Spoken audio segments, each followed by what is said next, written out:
it was like hers all over again.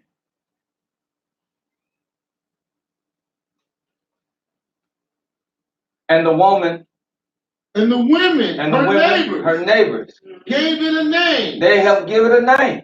saying, there is a son born to Naomi. And see, this played out when I was young. Because my mother, when she had me, and she brought me home, had great help. I had an elder down the street named Miss Newton. An elder up the street, Miss Winston. Another elder, Miss Shaw. In other words, that whole street at that time, see, we don't know nothing about that because that ain't how we live now. All right. Yes, You don't even know your neighbor. True. So everybody run in and shut the door and nobody is friendly with nobody. That's right. But the whole bonded when I came home. That's why I could never get away with nothing. Because from top to bottom, everybody knew me. Hey, boy, Johnny's son, we'll be home. And I have respect to all of them. And like I said, when they gonna run out and start beating me down, I'm call your mama. And if they did see something, it beat me home. So you out there acting the fool, huh? Wait a minute. I should know that. That doggone so-and-so done told them, boy, I wish I could wring their neck. I'd throw a rock through their window. All kinds of stuff going on for kids.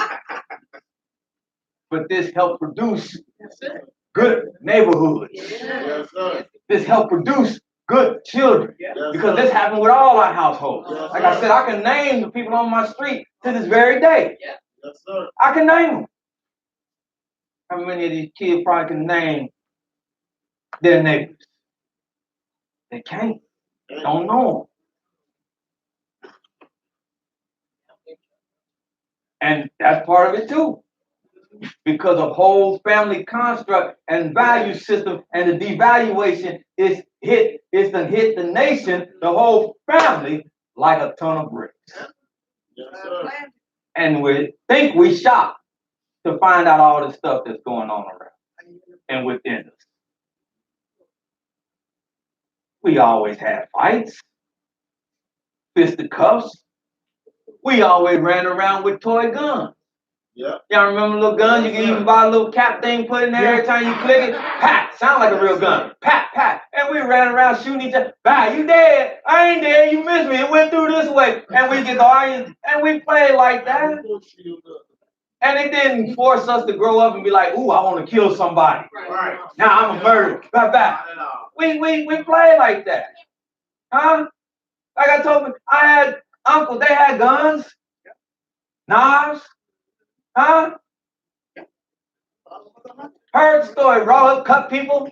One month he thought he thought he Batman, he carried around a dog butter knife. And what he gonna do with a dog butter knife? But he carried around a dog butter knife. Left leg was a butter knife that don't cut that, but it was dog. But this is how they were. But it didn't make me grow up, setting me on a pathway to being villainous. No, it's the devaluation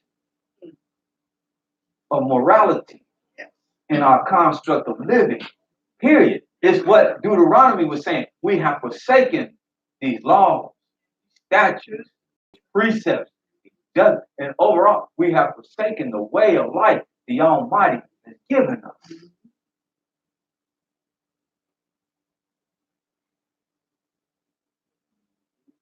In every aspect.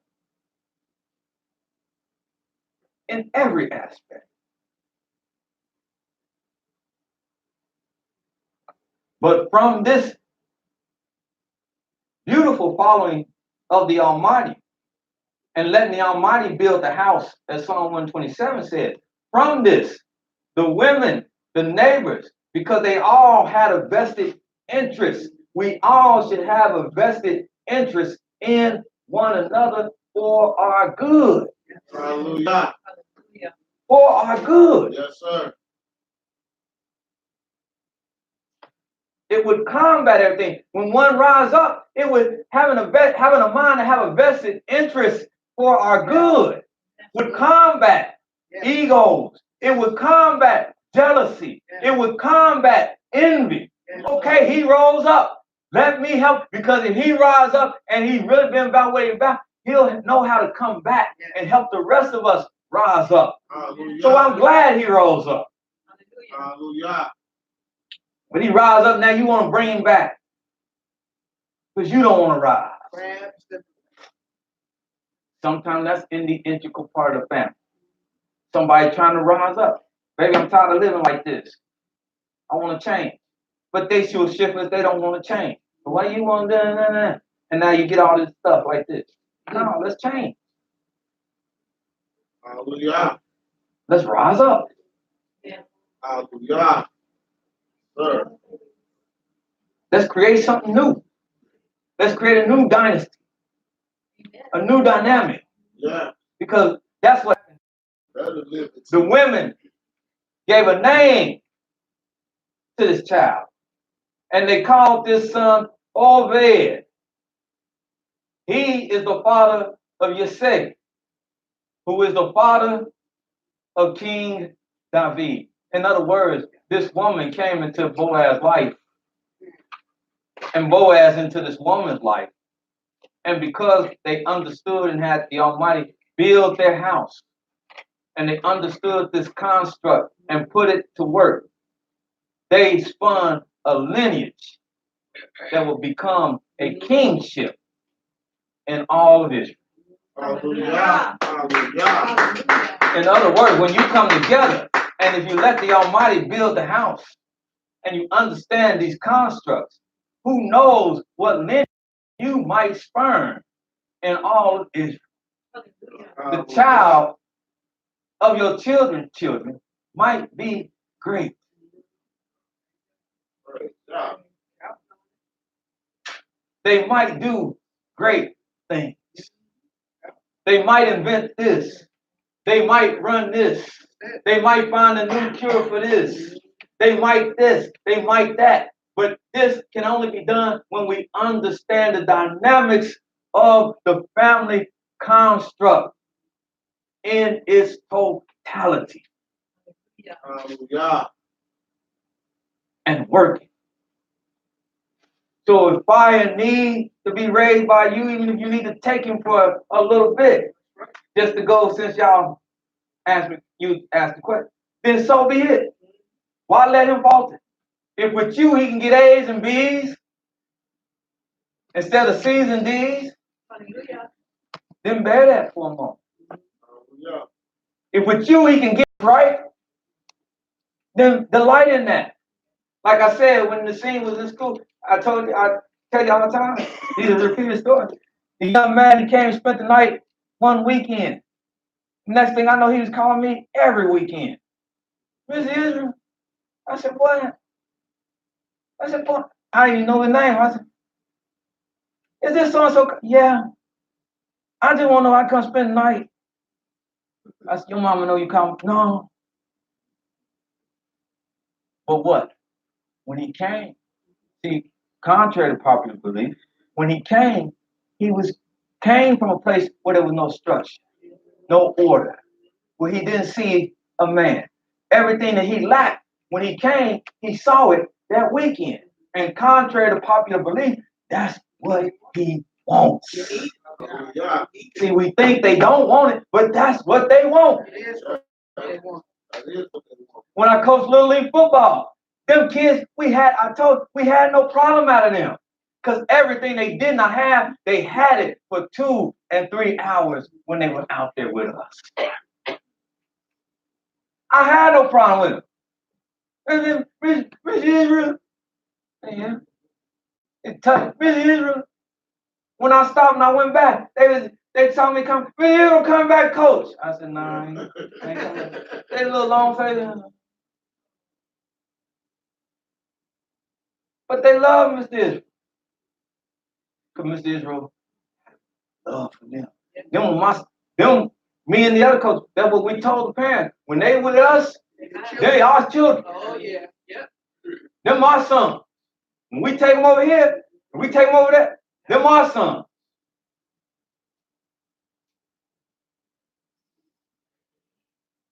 You put your son in my care, that's my child. I put my son in your care, treat him like that's your child. Well, I said, when sis called, I have no problem with her. Go. Because I know she's going to be taken care of.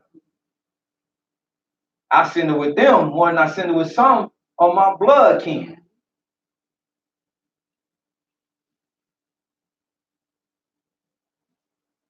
But we must understand these family dynamics and really start being about those dynamics. Understand them. Because if you don't understand them, we can't be about them. But once we understand them, start being about them. Since we talk about we family. Because it's past age and it's time past to be going around here doing all this talking. Yes, sir. And just throwing out words. You my brother, you my, and it's not from here. Keep that. Word said. Keep it. Yeah. Keep it. Yes, sir. When we get together and do our exercises through the week, we've had people that don't even come to Bible class and they came back Thursday. They were crying for it. But what they told me when they came, they said, man, they said, that's real. Because when they came, y'all treat them like what? Like family. They came in, hugs, kisses, talking to them like family. And I couldn't pull up the next day to the job quick enough. Man, that's real. All of them. They done told the whole city. They told everybody on the job. They told everybody when she can call, talking about, I'm gonna get you hooked up with my church because it's real.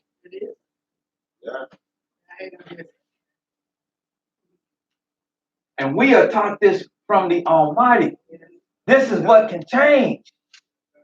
When we let what the Almighty teach us, we put it in action.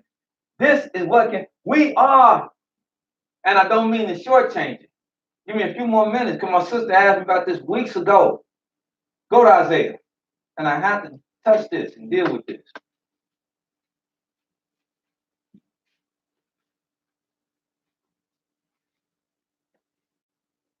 Then we're gonna break. And see, we even eat as family. This Sabbath day has become beautiful. We come here, we eat as family. Hallelujah. Huh? Yes, sir. Yeah.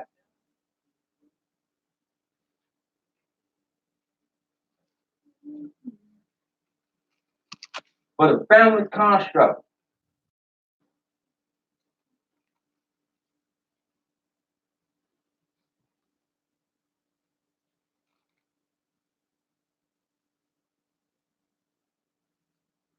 Isaiah 58. Hallelujah.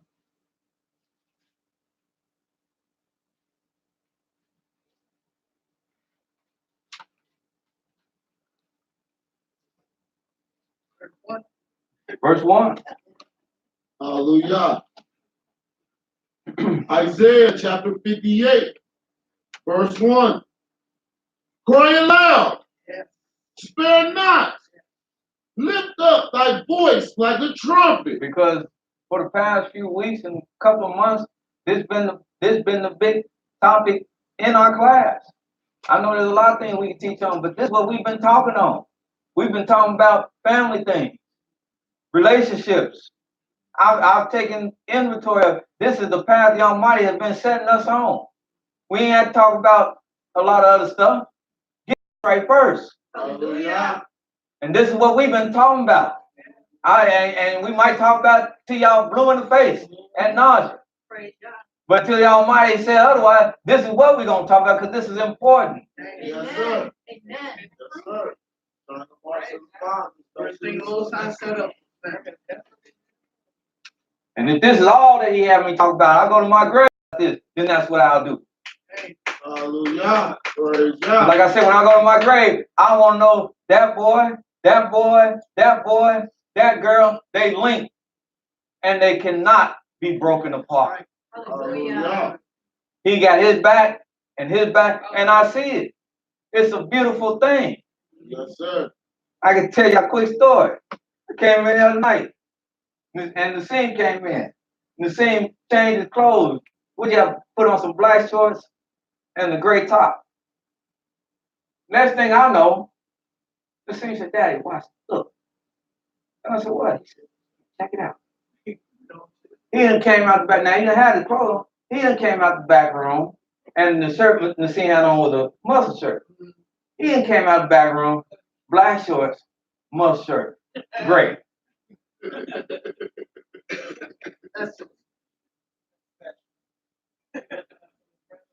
Huh? Huh? That's what you did? Yeah. Sometime, and that's why I told him, that's why it's important that you always look to me, because he is looking to you. Sometimes you don't even know you have a greater influence on him than even I do sometimes. Right. Yes, sir. So true. He run around, he talking about how he playing football. Next thing I know, I don't play football. We tried that, Chief. You didn't do nothing but pick grass, blade the grass all day.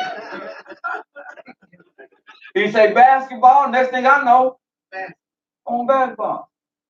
He boss, next thing I know, he has influence. That's why it's important to understand this dynamic. You take your lead from me because you have others looking at you. And that's why sometimes I put on him what I put on him. Yeah. It's not to be overbearing, but I understand the dynamic. I know what's going on. When I'm away, when I'm in absence, they will follow him. They will follow him. It's the family dynamics. It's just like when I brought Malek in the fold. Don't have to be careful because he looking to what? How he fits in to the family. Once he saw I was alpha male, he said, "Okay, now where do I fit in here?" Now he saw the steps and he would get in because that's pack mentality, family mentality. He would fit in where he needs to fit in.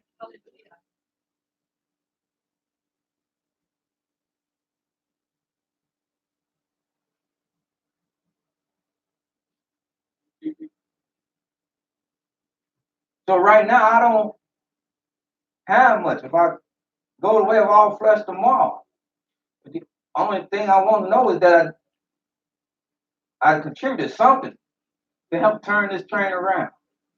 Hallelujah. So that's why I love teaching this. Cry loud and what? Fear not.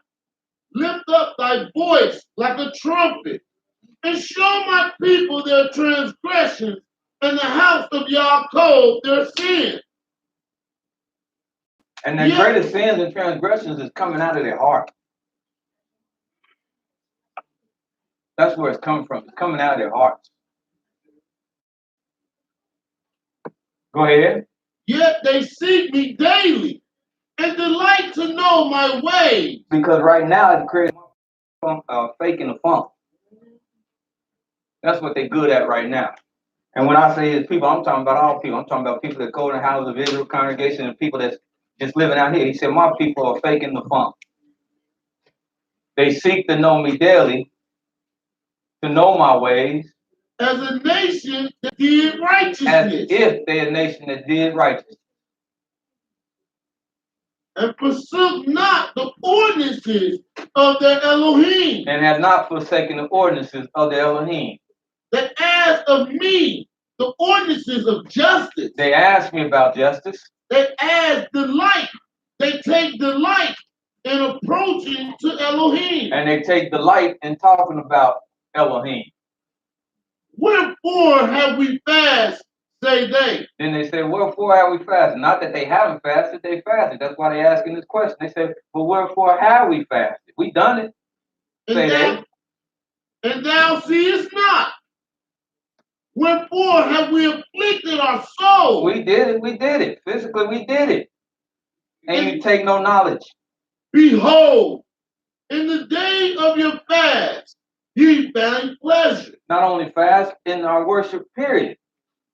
People come out and worship. People come out and gather together, have conventions.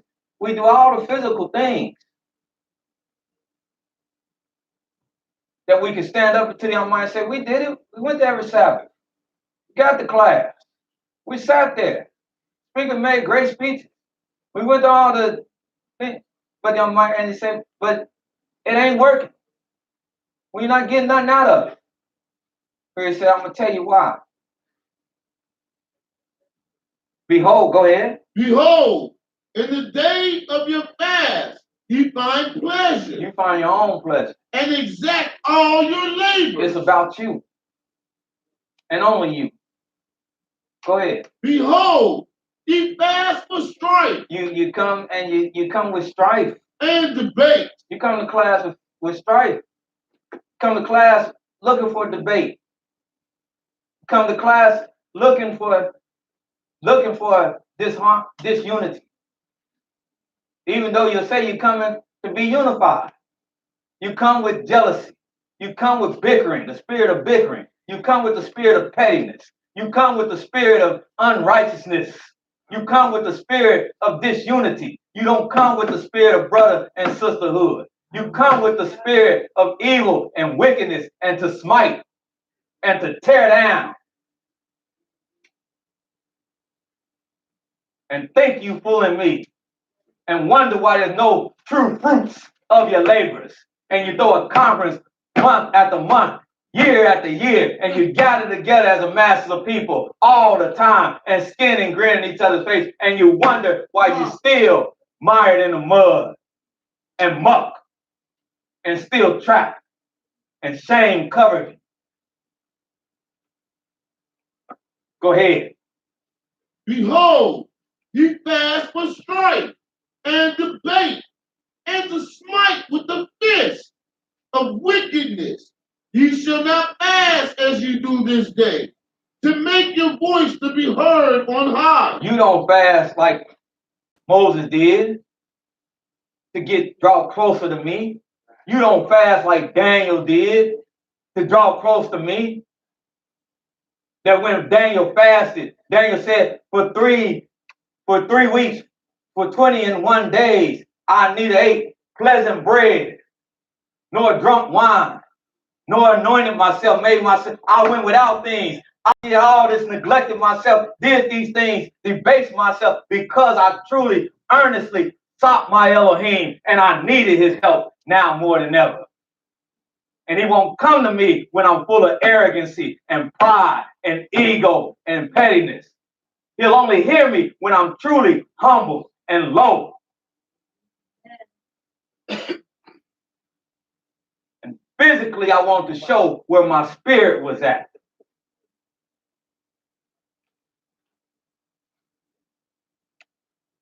But we do not do that. We do not fast. We do not do without. We do not make sacrifices that we be heard on high by the Most High. We do it because it's a show.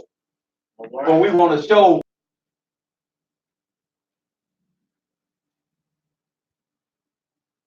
Verse 5. It is such a fast that I have chosen. Is it such a fast I have chosen? Question. A day for a man to afflict his soul. It is to bow down as a head, as a bulrush, to spread sackcloth and ashes under him. Wilt thou call this an acceptable fast, an acceptable day unto Yah? Will you call it that?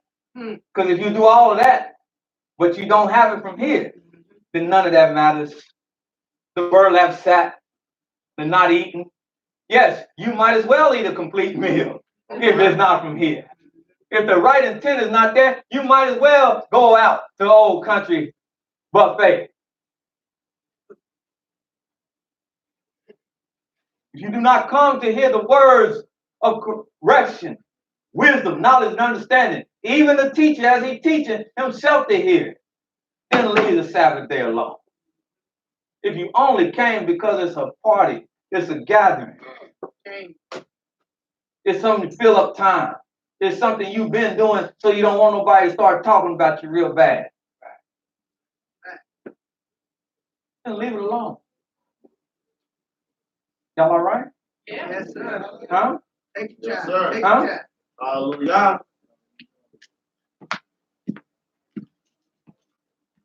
But I'm not here. That's for myself or for you. I'm not here just to pass time. Yes, sir. I'm here because this is what we all need to hear. Hallelujah. Hallelujah. The day I'm here just to entertain, that's the day I stay at home. I can entertain myself. I've been doing it for years.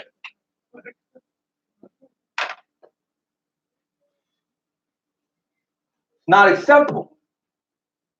Not acceptable. The game we play with y'all, it's not acceptable.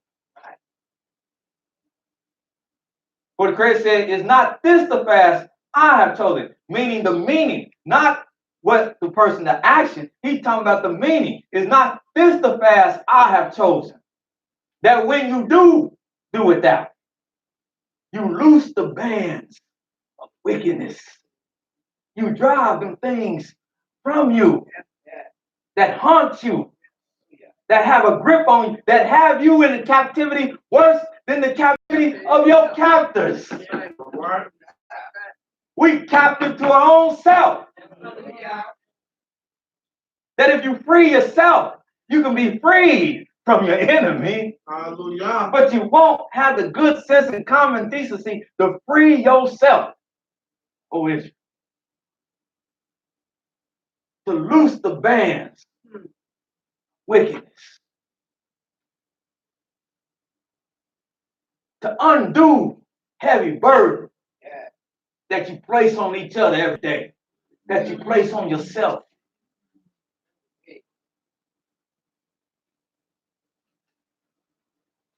To let the oppressed go free. He who oppresses and is oppressed and oppresses somebody else is like a sweeping rain. It just take everything.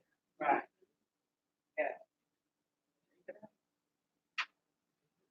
And that you break every yoke.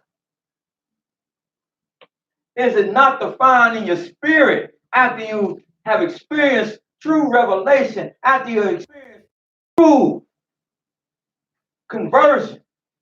Is it not to be able to have a heart for others now? To know how to live, really live.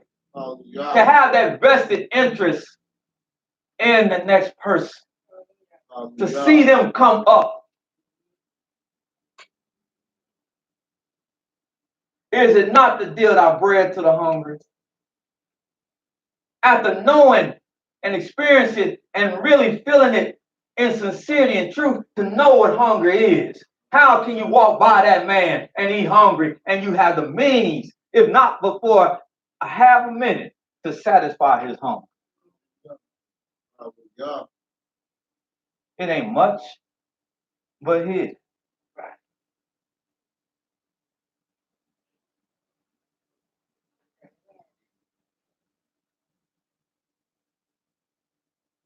To bring the poor that are cast out to thy house. And one might say, well, in the daytime, you can't let people just bring strangers into your home. And that's true. But if you can't bring Muhammad to the mountain, bring the mountain to Muhammad. Like I said, how many of us have stuff just laying around in our home? Things other people showing up could appreciate, could use, clothing. Things you don't even think about laying your hands on no more. Yes, sir. Things that the waist done expanded and you know you can't even get in. All right. When you're trying to get in, all day long you uncomfortable. Girl, don't they look good on me? You ain't thought about it for 2 years. You why you standing like that? He hurting, that's why.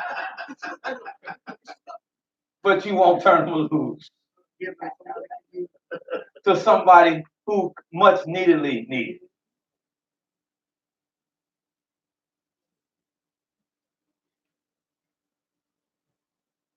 When thou see the naked, that thou covers him, that thou hide not thyself from thy own flesh, that you look to take care of them that's of you. Your own flesh, that's what that means. Them that's close to you, close kin. You didn't know that, did you? When he said that you hide not thyself from your own flesh, it's ingrained in you to look out for your close kin. Don't hide from them. Because if you don't help them, why the stranger gonna help them? Right.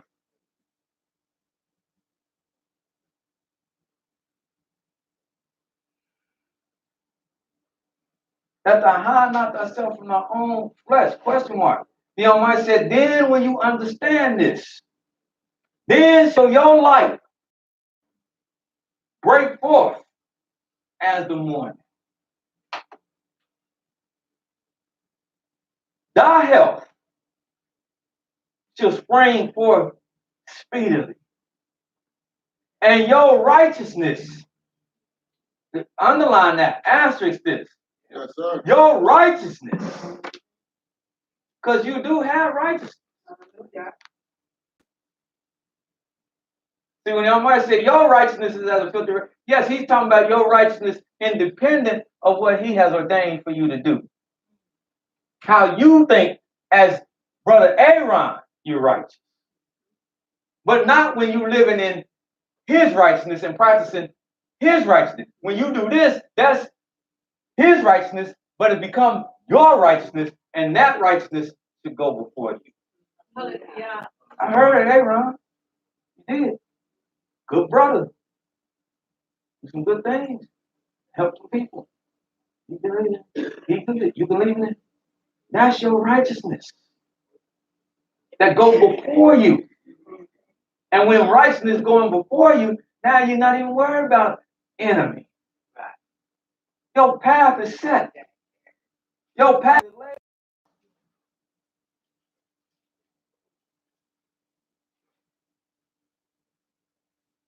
As the Almighty said, I'll go before you.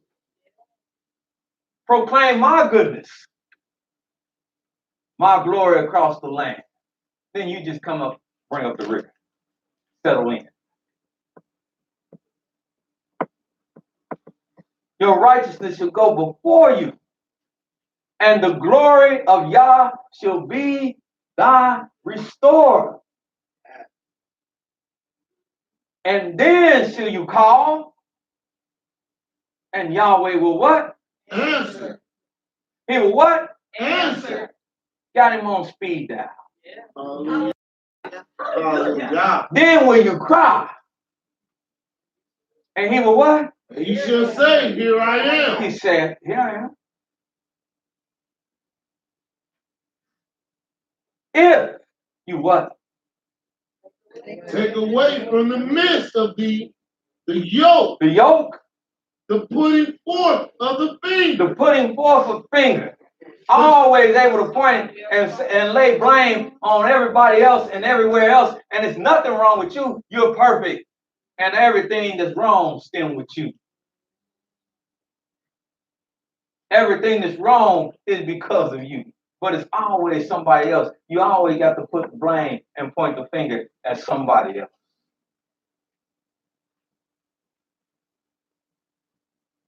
But the Almighty said, if you will do what? Take that away. And the putting of the finger. And the speaking what? Vanity. If you will what? Draw out thy soul to the hungry, and satisfy the afflicted soul. I tell y'all, the only thing I'm waiting on the Almighty to do, and I'm praying, is that he let himself be revealed to her. Because this is the only woman I can around. I grew up with this. Like I said, how she raised me ain't got nothing to do with Christianity. My mother raised me in the Israelite way. She just don't know that she was living the Israelite way. Hallelujah.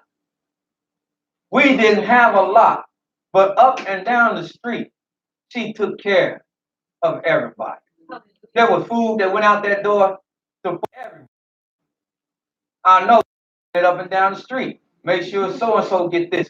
Make sure so-and-so get that. Go up there and check on so-and-so. Go down there and check on so-and-so. They need so-and-so need this. So-and-so need that. I like to think that's why she's knocking on 80 years old today and still going. God bless her. But she raised me in an Israelite way. All I got to try to, not me, all I pray is that the Almighty will show her one day that this is Him. And she can leave that idol behind. Because I know the way. Because I've seen this. I've seen her draw out her soul to the humble. To satisfy the what? Afflicted soul. If you know how to satisfy the afflicted soul. Now this ain't about food. If you know how to sit with somebody who has something on their mind and give them a little time. They're so afflicted. They got problems. To be a listening ear. And it always don't mean that you have to tell them what to do. Sometimes people just want somebody to get stuff off their chest.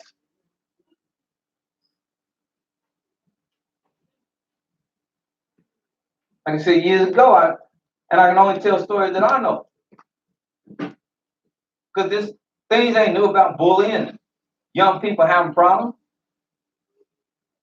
Little cat, you sitting there, he's sitting all alone in the steps. People just going through the hall, passing classes and stuff, and he's sitting there, and he crying and all this whole kind of stuff.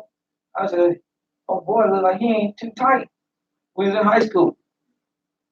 And whatever it was, he was feeling a lot of things. But I sat down with him, and he was talking the same thing. That was 1989. He talking about killing himself, men suicide, how he felt he was this little, sitting down, and he was Gentile. And so I said, man, later for class, I'm gonna see you anyway. I ain't got much work to do. I said, later for class. And I went, pulled up right beside him. What's up, man? What you sitting here like this for? And he just emptied out. I said, man, stop all that crazy. Man, that's foolish. You don't understand me. You're popular and everybody. I said, man, please. I've been talking about like a dog. Chief, I know what you ain't facing nothing new. I mean, get out of here. When you worry about this person, stop that. Long short in the end of it, because he got all that out, he felt better. Next thing I know, he done threw a hug around me, man. Oh man, and I just appreciate seeing your time. I said, yeah, now go down, talk to Miss What's her name, so get you straight.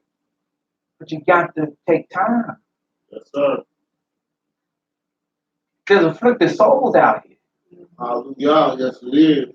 Sometimes all they need, the difference between you and that next person that goes off the deep end is a little time. Yeah. It's a little time. And it might not even be a long conversation. It might just be something as simple as bless you. How your day? Change the course of their day. Something that they haven't gotten somewhere else. It's gonna be all right. Especially when it's over, because now a person receives like, well, they don't even know me. That's how they might receive it. Everything you're going, it's gonna be all right. But if you're real good, you can look at them and you see they afflicted. Because they wear it like a badge. Yes, sir. What's wrong with you? Oh, ain't nothing wrong. No, what's wrong with you? Well, no, don't worry about that. We're gonna get through it. But to satisfy the afflicted soul, Creator says, if you know how to do that, then what? Then shall thy light rise in obscurity. Your light rise in obscurity.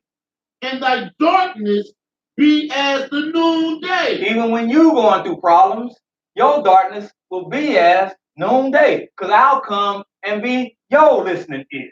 I'll come and be your aid. I'll come and be your help. Come on. For Yahweh will guide you continually. He will satisfy you in your drought. He will make fat thy bones. and you shall be like a watered garden, and like a spring of water whose waters fail not. Where we hear that? Where else we hear that at? Where else we hear this at? Where else we hear this at? You shall be as a watered garden. That's the Psalm 92. Psalm 92. Flourishing, the old age will flourish like You're talking about 23. Psalm 23. No. Huh? Well, y'all don't forget about. Well, y'all don't forget about.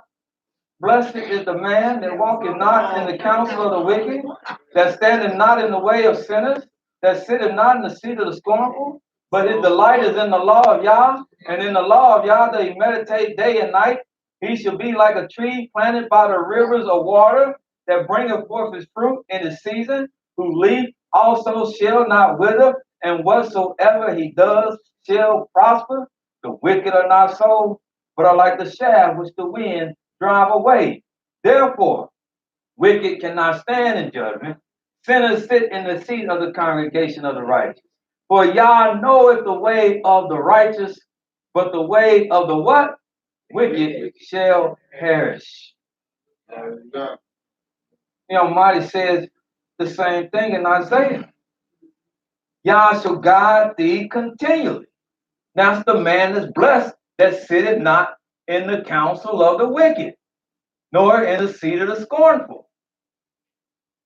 But his delight is in the law of Yah, and in his law does he meditate day and night. He's guided by Yahweh continually. You should be satisfied in drought. Make thy bone fat, and you should be like a watered garden, and like a spring of water whose waters fail not. And not only you is this beneficial for you to take hold to the Almighty, but they that shall be of you will build the old waste places. You'll raise up the foundations of how many? many generations. That's why I said again, yes, you have no boundaries. If you got to grab your grandsons and give him what he needs, give him what he needs. You're trying to raise up, not just you came up, you're trying to raise up the foundations of many generations. You're trying to turn this around for the whole. Hallelujah.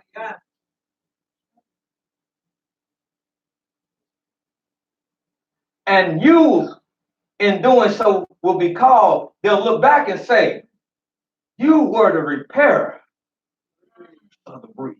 It started somewhere. Hallelujah. You became the repairer of this breach between the Almighty and his people. You became the problem solver. Because somebody had to do it. Don't ask why the Almighty picked you out of all your family. Accept the position he put you in. You are the start of something great, like Abraham, like Moses. The repairer of the breach, the restorer of the past to dwell in. As y'all sit in these seats, that's what y'all are for. Not the keeper of the Negro in the path that he in.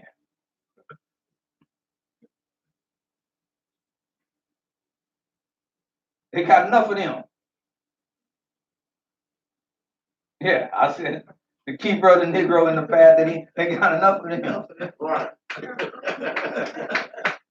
You the restorer of the past to dwell in. That means you are the one that's challenged with giving the people out there something different than what they already have. Let them see something different than what they already see. Let them hear something different than what they already hear. Let them experience something different than what they already experience. Yes, sir. Hallelujah.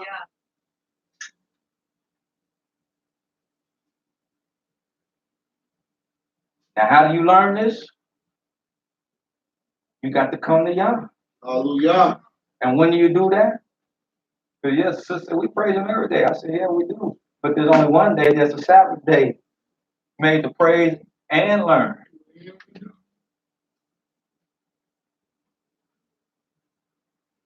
And worship. Hallelujah. And that's why he said, you learn all this. You get all that if you learn how to restrain thy foot for the sake of the Sabbath day.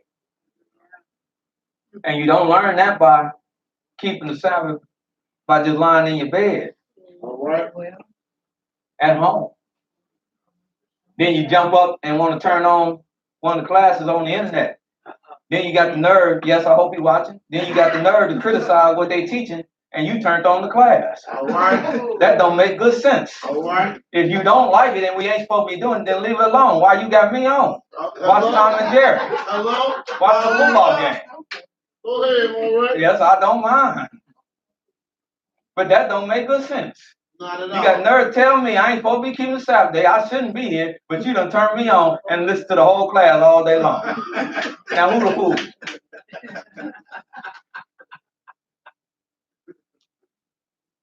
No. And how did you even learn you was in? I thought about that all week. All these people saying this. How you even learn you was in?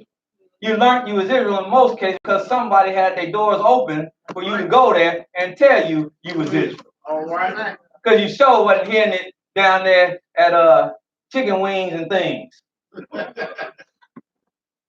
Nobody was telling you that at UC football game. They sure didn't tell you that at St. Anthony's of the Broken Hearted Church. Huh?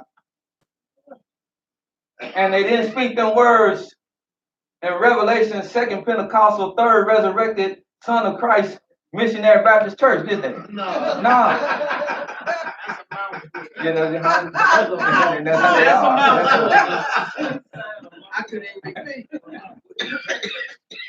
no, you only learned this goodness, and it's not you only learned the truth about yourself when you walked into the house of Yah, Hallelujah. into a congregation of Yah. Hallelujah.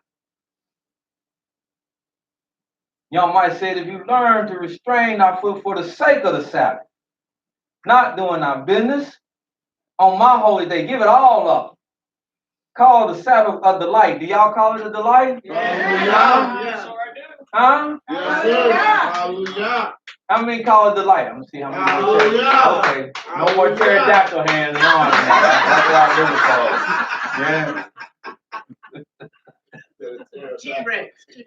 Yeah. Call it the holy of Yah. Make it honorable. Do you give it honor? Hallelujah. Huh? Yes, sir. No more telling people, what you do on Saturday? Well, I do my own thing. What you do? Well, you know, I just go to, nah, I'm talking about people come to class. I just go over here and for a few minutes. They're not giving it honor. What you do on Saturday? It's Sabbath day. Praise the Lord on this holy day. All day long we praising Yah. Well, all day long. All day. Yeah, all day. And you talk about it with joy, with glee, with happiness. You talk about it like it means something. You don't talk about it like, no, we just meet up, and a few of us, and then we just sing something. We might eat. Make it sound like it. Sure. Who does that? But you talk about that concert you're going to after the Sabbath day. Right. Man, I'm going to watch Keith Sweat cut up, boys. I'm going to jump all around the place. No, I might say make it honorable. And honor him. Hallelujah. Hallelujah. What you do, Israel? It's Sabbath day. What's Sabbath? Day of Yah. Who is Yah? You don't know? How much time you got? Let me show you something. Let me show you something. Right. See, in his honor, he looking for us to honor. In his honor, you be get honor. Yeah. Hallelujah. Not doing your own way. Don't be like a Jewish man. We can get with each other tonight, girl. We can get with each other tomorrow. Because sure enough, you can get with each other on the 6th day night. They ain't got no problem getting with each other on the Sabbath morning. Nobody got no. And they find a lot of pleasure. Huh? And all kinds of pleasures that one can find. That's their own. The pleasure that you find on the Sabbath, not that you don't have no pleasure, but the pleasure you have find on the Sabbath day is the pleasure in Yahweh. Is the euphoria of Yahweh, being here with the Almighty. Not find our own pleasure, nor speaking vain words. Then shall you delight yourself in Yah. And that's when I will cause you to ride, said the Most High. Cause you to ride upon the high places of the earth. Because one person once told me one time, they said, well, this only means when we go back home. I said, so the earth only means in the land of Canaan. That's earth. Just in Canaan. Just on. No, that ain't called earth. The whole globe called. Then what you talking about, man? He's telling me whenever I live up to the name that I've taken on, that he had given me, that there is nowhere off limits I can't go in this whole earth and be satisfied by him. I can make my living anywhere if I'm in accord with him. Yes, sir. Hallelujah. And live a good life. Because see, we live a good life. And we ain't eating shrimp. Right. We ain't eating lobster. That's right. We ain't eating snails and mussels. Drinking all kind of wine. Smoking that good tree. We ain't going on tree now. We're going to get real. We're going to slide by the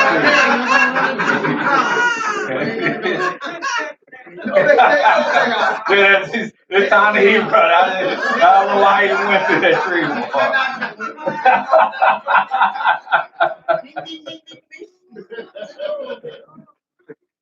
before. But no, I see. What I'm saying is, I see people who say they living a good life, but it's not. Because the things that they're doing and the things they're taking into their body and the things that how they're living is actually depleting themselves of life. Yes, sir. It's actually taking life away from them.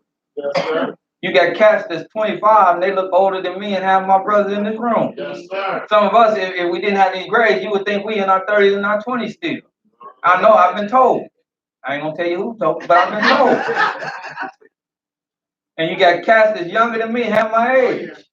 They look older than me, in worse physical condition than me. I can tell some of these brothers get down and do 70, 100 push-ups and they can do them.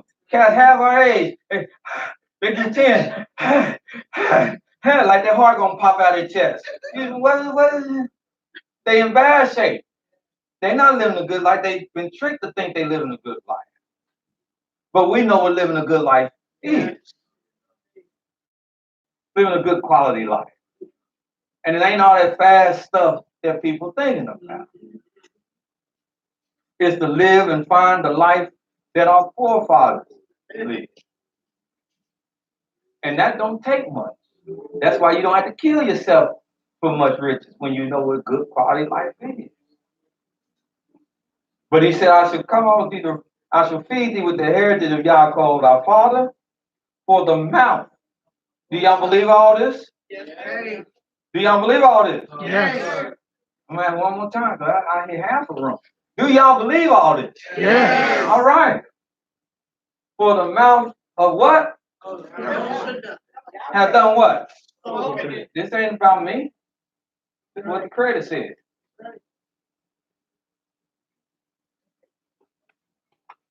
Any comments? Oh, any comments?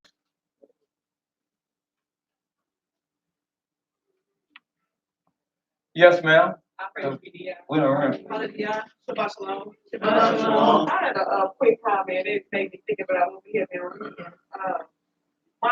Being that y'all walks with me, and I always tell people that, like, I'm never alone because y'all walks with me. And my sister, she recently had to go to court with her with me, I have guardianship of her.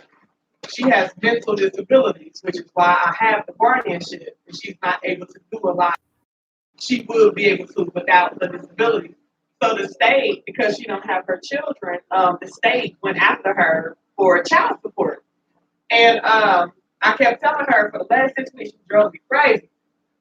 She was just real distressed, wasn't sleeping, just for a minute, I didn't know what else to do. So I, continued to seek God and just took her out to let her get that good sun, good vitamin D on her, just did little things nature-wise, and so she could get her mind and get herself together.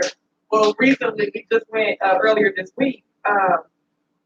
Had to hear it, and I kept telling her before we got in there. She stressed me before we get in there. I said, "Me," I said, "You don't know who I walk with." I said, "If God says job, you're gonna have to pay. But if God says job this way, everything is gonna be okay." I said, I used to want to be a lawyer. So God has gifted me with many things to do as far as this case. And they told her, turn in XYZ, but I turned in a pamphlet of stuff. And so I sent everything in, and when we got there, the lady asked me, she asked my sister, she said, "Are you working?" And I said, "Well, I sent you documentation, in for this, stating why she can't work, And so the lady said, "Well, I got all of that." And so I thought to myself, "What did you asking her this for?" And so the lady said, "Well, I'll be right back." So she said, "I have to ask my boss a question." So she went to ask her boss, and her boss said, "There ain't nothing we can do. Zero balance." So when she came back, she told my sister, she said, "It's a zero balance. You don't have to pay anything. You will never have to come back to court for this or any of that." And so we got like the documentation, stated things like that. But when it was all said and done, I told her, I said, "Now you make sure you know who to send your praises to." And I just kind of chastised her about stressing me the heck out for 6 weeks, and stressing herself out for 6 weeks and things like that. And we worked through it, but it was a good feeling because God didn't have to give her that blessing.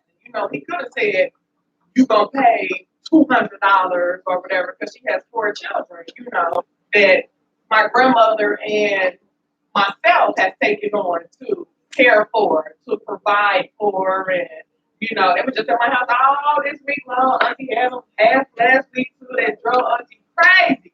I couldn't wait to get rid of them yesterday, but it's a good feeling to be able to, for her at least, to know that, hey, I forgot what we read, but when she found out she was pregnant with Isaac, she didn't know what she was going to do. At the time, she made 2 from 1 kids. They got custody of the kids. We fight to get the kids, and we find out she's pregnant. Me and my grandma, we looked at each other. One of us got to take on this baby, and I'm like, oh, yeah. When things worked out where we worked together on caring for them, and it's a delight. I enjoy being able to be in a life, but I also enjoy that break too with grandma. Yes, So I just want to say, hallelujah, God, I praise God for looking over my sister and, for just watching out for her, because I can't be there and I can't promise her everything that he can. And I always make sure I tell her that. Hallelujah. Hallelujah.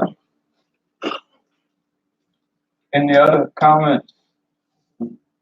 Way past you, but yes, sir, young fella.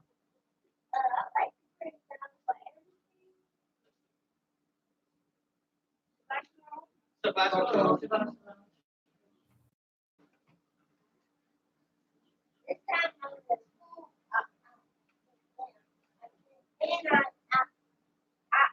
need to watch stuff in church. I forgot that. And I went to the house and I went to myself up. I went myself up. And someone went to the house. I was watching that fight.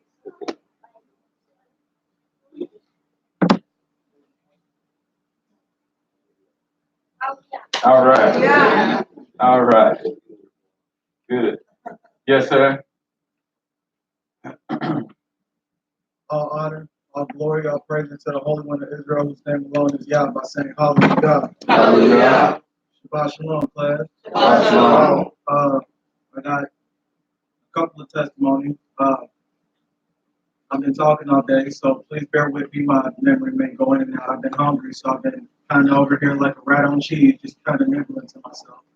But that being said, I just praise the Most High because in times past in my walk and finding out that I was an Israelite, I was so zealous to tell everybody about who the Most High was. Even before I became an Israelite, I had this zeal to try and talk about the Most High of who I thought he was to everybody I came into contact with. But it became even better because before I came to the house of Israel, I prayed to the Almighty and that he lead me into truth. And surely enough, he did.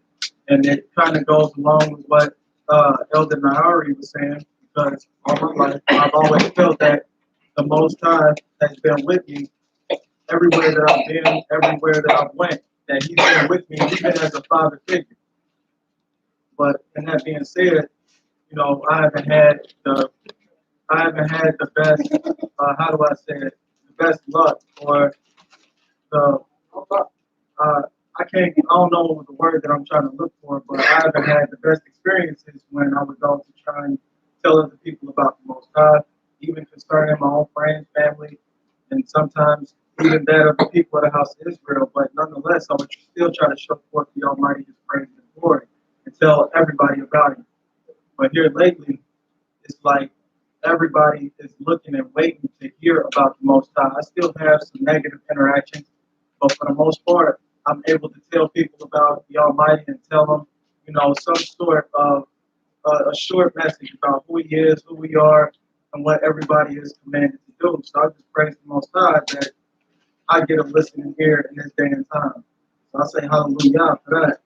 Yeah. Second thing is, and me going out trying to tell people about the Almighty, I had a bad interaction where, and I would like for you to teach on this so I can get a better understanding, because I ended up going to apologize after this interaction, but I was talking to a guy while people going into this crab shack, and as they were going in and out, I had seen that all of the people was Israel. So I went in there, and, you know, as I'm going in there, of course, I called hell going in there, trying to tell them that, you know, you ain't supposed to be eating this, you ain't supposed to be doing this. And I came to the quick realization that this is their business.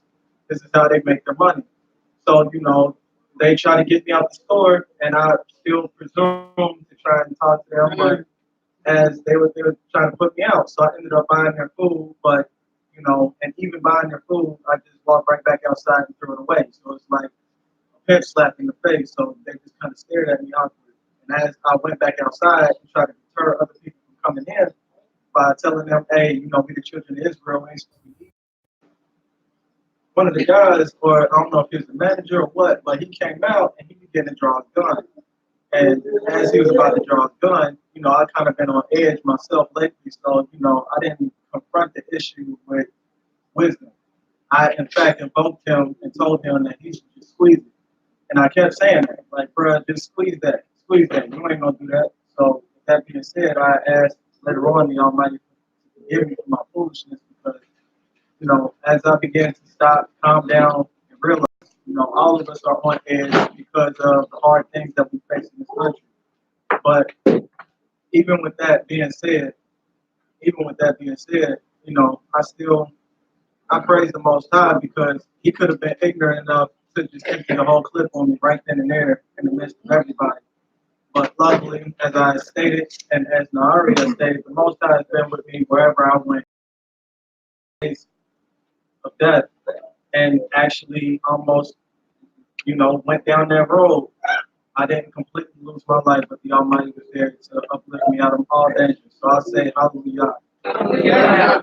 Well, I'm gonna give you a quick answer so we can get the rest of the day. Probably gonna be off, but I'll answer this very quickly and briefly so we can get to eat way past due. But turn to Proverbs 26.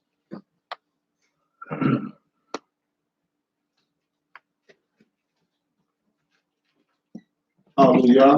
And as I said earlier, see, we are not sent to be, and you get that. As I was telling the Saint, that's the next great thing that I'm waiting to see. And that's why I disagree so much with our brother that handle himself in that manner.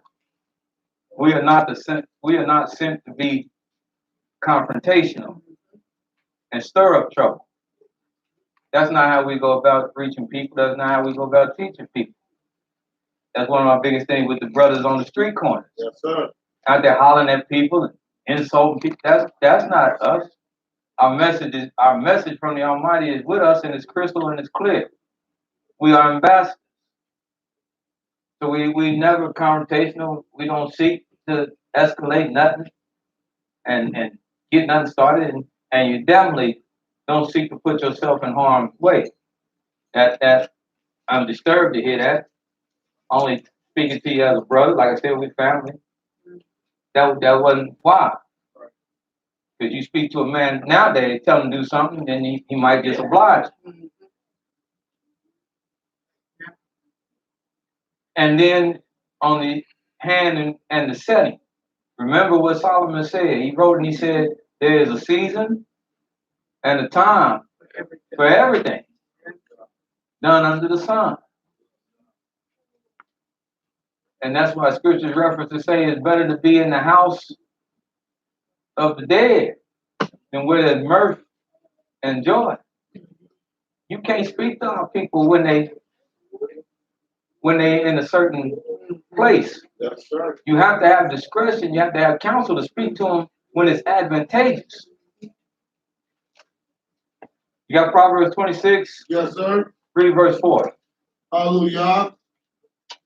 Answer not a fool according to his folly. And in the scriptures say, consent not to a fool according to his folly. Be thou also be like unto him. Because when you do, you the fool too. And even if you're not, you proceed to be. Look at him. He telling me something, and how that. But look at him. Now somebody that's trying to discern who's who, you're like, well, I see. Consent not with him. I see many things. I might have to, even with my partner, I might just have to bite my tongue at that time and sit back, wait on that proper moment. Wait, it's conducive for me to be able to get to them. Yes, Or to speak a word in due season. Yes, sir. But that ain't not at all times and in every place. That's why I said consent not unto a fool especially not while he in the midst of his folly. I had some brothers tell me, now I hope if he don't mind. He said, yeah, we used to study the Bible before we go in the nightclub. I said, well, y'all used to holy going to look for holy. That way, you know. Then the other brother said, yeah, we go in the club, we be talking scripture. Now who listening to you and they drinking double shots, Patron, looking at women scally playing dress, got that treat, huh? Who listening to you talking about, I want to tell you about Genesis 18th chapter. Who listening to you? They're like, yeah. They hope the family want to take it. They're not listening. And that's not even advantageous to you. Then it says in verse 5, but answer a fool according to his folly, lest he be wise in his what? On consent. He that sendeth a message by the hand of a fool does what? Cutteth off the feet. And drinketh damage. In other words, there is a mastery of this. Like I said, I might see things take place. And it'll tell me, this ain't the time. This ain't the place. This ain't when I speak. But the Almighty will give you the discernment and the wisdom of when to speak. And maybe, see, because you have to let the Almighty, maybe it's not for you to speak to the whole. Maybe it was for you to speak to one person. Because if you do well, if you can change one person, That's right. if you can reach Hallelujah. one person with this word, you do well. Hallelujah. That's what I said. People are always concerned with big things, and they haven't even learned to master the small things. And before you can have the big things, you must have mastery over the small things. So for me to run into McDonald's, oh y'all see that bacon that they fixing over there, and then call. I'll be like I said, I'll be teaching y'all from the Justice Center. And we got a lunatic in here, religious lunatic. He might come back, shoot up the place, and that was because of the climate. But I might sit in there. Maybe I order me some fries or something. I'm reading. One person might walk by, hey, what you doing? Read scripture. They might, because it might have been for them, just for them. That's right. But it's not for me to go disturbing the peace.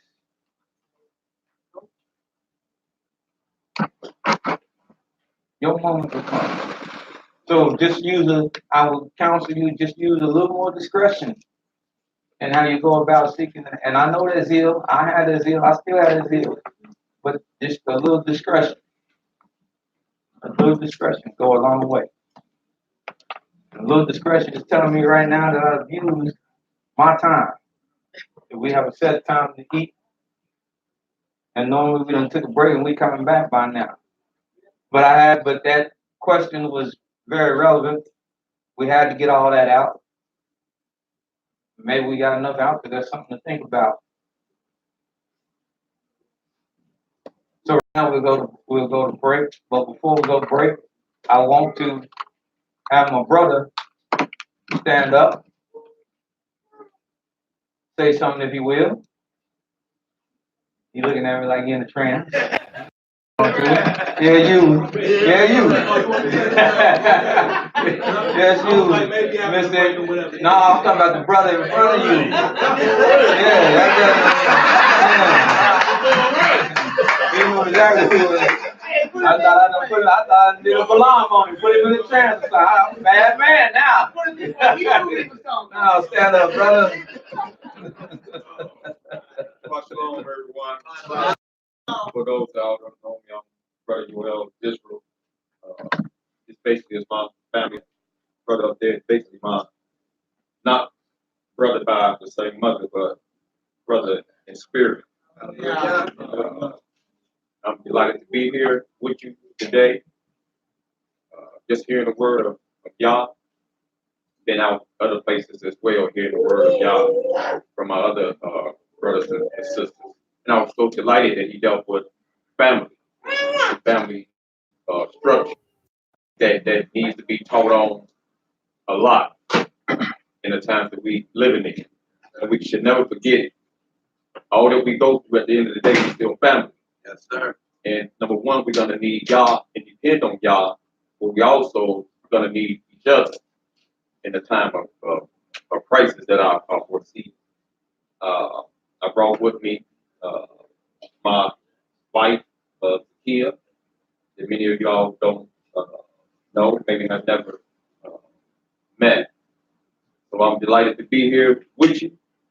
And the Saints of the Most High, it's a blessing to hear you teach once again. And it just brings joy to my heart anytime I hear this brother teach. And he's always sharp, still sharp, and always on point. So with that being said, I love you all, and may y'all continue to bless this class, and each and every one of you continues. Shalom. Shalom.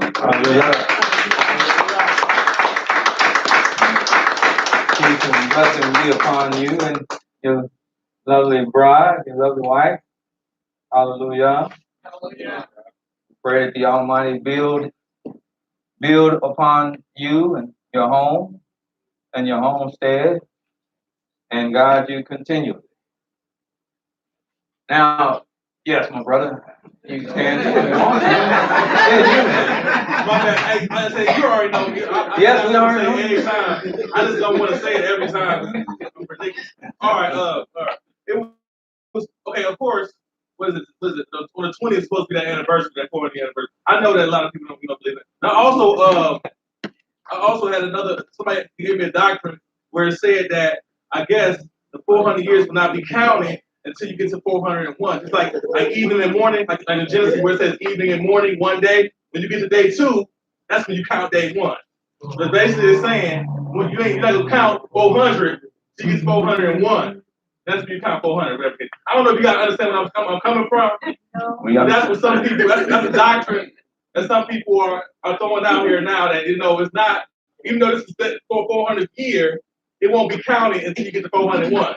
Just like evening in the morning was day 1, it wasn't counted until they got to day 2. Don't go there, they'll shoot you.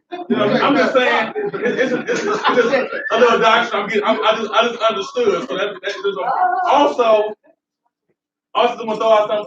You talking about child support, and I remember Malachi 4 where it says that he's going to return the fathers back to the sons. He smite the earth with a curse and things of that nature. One thing I understand about child support was the fact that basically the reason that a lot of fathers they deny a lot of fathers' right to give them HE double hockey sticks in the course is because child support the money goes to the public treasury or the same treasury that the family court judges. That basically child support pays their pension and their salary. So that's why when they're trying to get custody or anything of that nature, they always give them they always make them I don't know. I guess I don't have the best vocabulary, but basically they get drawn through the mud. And that's why fathers are looked down on, and fathers are hated in the family court because basically they want to be there to cash cow. All right, so I just want to throw that out there. Praise God. Well, fathers are hated in the family court. And true, they are taken advantage of sometimes, but fathers are hated in the family court because there's everything with the Almighty. This man in this captivity is an instrument of his correction. And fathers find themselves there because their hearts have been taken away from their children. Because any true father, as I showed earlier in the class, his heart is towards his children just as much as his mother. Father Abraham was just as delighted that he was having a son, if not more than Sarah. He was just as delighted. There was no way he would abandon his child. Even when he was told to send away Hagar and Ishmael, he said, oh, that Ishmael might live forever. He said, I don't want to do this. His heart was toward his child. David loved all his children. There's a simple remedy of not even being in the courts if you're a father. And that's take hold of the reward that the Almighty is giving you when he gives you your seed. Yes, sir. I tell you, man, I know this case to be true. A man had a box. He went to court. They called him in the court, family court, and he went down. He had a big box, big shoe box. When he went to court, and they tried to charge him that he was fraudulent and not taking care of children. He took that box and he went down to court and he turned it open and he did like that, and a whole bunch of receipts came out. That's right. He said, now, are you asking me if I took care of her, who got a bunch of boyfriends and a bunch of men that she hang out with? He said, I'll tell you absolutely no. He said, you asking me if I took care of my children? He said, you go through all these receipts and see. Case dismissed. That's right. She walked out hot as hell. He walked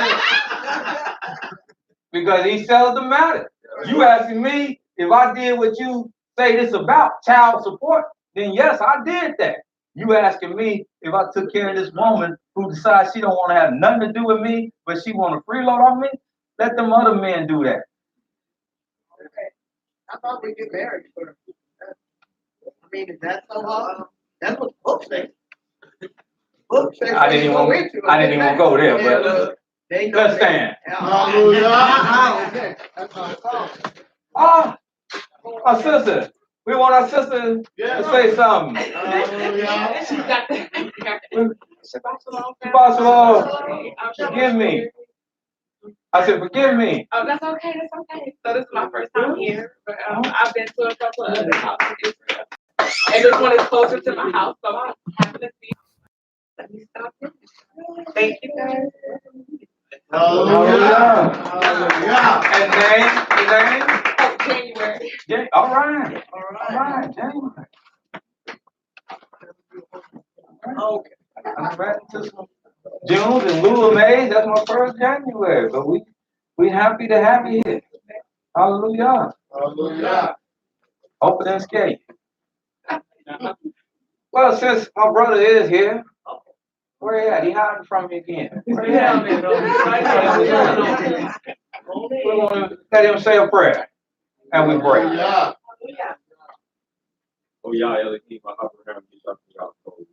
The great breath, Elohim, that keep it coming in mercy with those that love thee and keep thy commandments. Oh, Heavenly Father, we once again want to thank thee for allowing our service and our people of Israel to see another day. We thank you for thy mercy and for thy truth, for that has ever been from the days of old. We ask the Almighty Yah continue to forgive the sins of our fathers in the sense of our people, Israel. For we have all sinned against thee, even unto this very day. Almighty Yah, we pray that thou be with us and guide us and lead us in the path of all righteousness and strengthen those that are weak and make them strong as the heart of David, thou future king.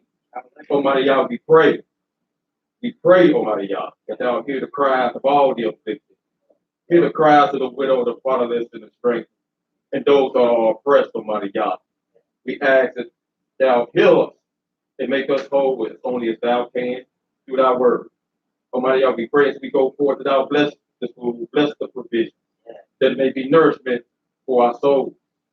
Almighty Yah, we thank thee and bless thee and give thee all praise and all honor and all glory for giving our people this great set apart day by lifting up our voice and saying, Hallelujah! Hallelujah. Hallelujah! Hallelujah. Hallelujah! Hallelujah. Praise Almighty Yahweh. Yah is righteous all the time, both day and night. Hallelujah. 18. We will come back and convene back at 7:15. 7. All right. 7.